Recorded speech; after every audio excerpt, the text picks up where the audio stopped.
Bonsoir, merci de vous joindre à nous pour ce nouveau journal de guerre au 273e jour de la guerre entre le Hamas et Israël. Voici les principaux faits qu'il fallait retenir de la journée à 19 h, heure de Beyrouth.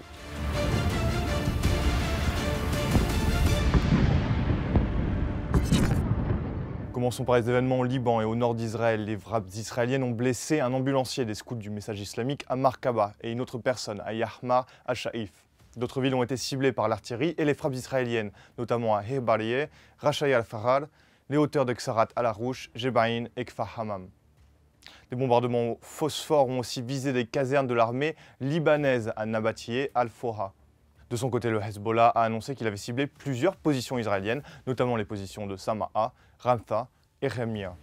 Dans la bande de Gaza, les affrontements continuent à Chouagia, où l'armée israélienne mène une opération terrestre appuyée par des bombardements depuis le 27 juin. Selon une source du Hamas recueillie par l'AFP, les combats faisaient toujours rage aujourd'hui entre soldats israéliens et combattants palestiniens. Des témoins ont également signalé des tirs d'artillerie israéliens et des frappes aériennes meurtrières à Khan Younes ou à Rafah, où se déroulent en parallèle des combats au sol. En Cisjordanie, 7 Palestiniens ont été tués par les forces israéliennes, parmi lesquels 5 membres du Hamas dans le camp de réfugiés de Jenin, selon un communiqué du groupe armé.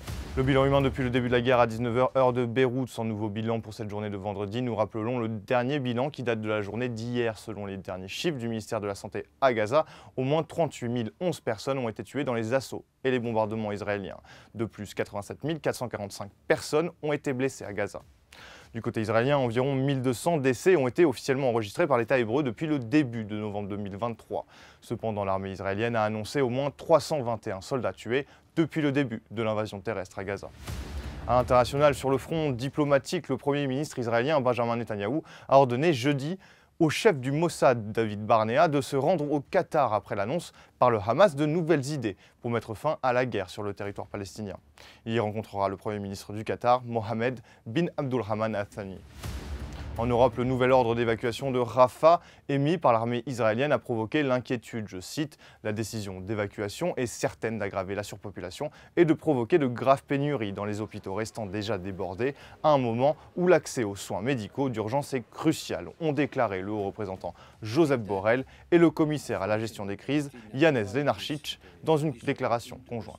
À Gaza, seulement une poignée d'hôpitaux sont encore fonctionnels et les livraisons de carburant sont insuffisantes. Sur la journée d'hier, 90 000 litres de fioul sont entrés dans le territoire palestinien selon le directeur de l'Organisation mondiale de la santé. Le système de santé à lui seul a besoin de 80 000 litres par jour. C'est tout pour le récapitulatif d'aujourd'hui. Rendez-vous demain pour un nouveau tour d'horizon de la situation. D'ici là, restez connectés sur notre site www.icbeyrouth.com ou dans la section guerre Israël-Hamas et surtout nos réseaux sociaux.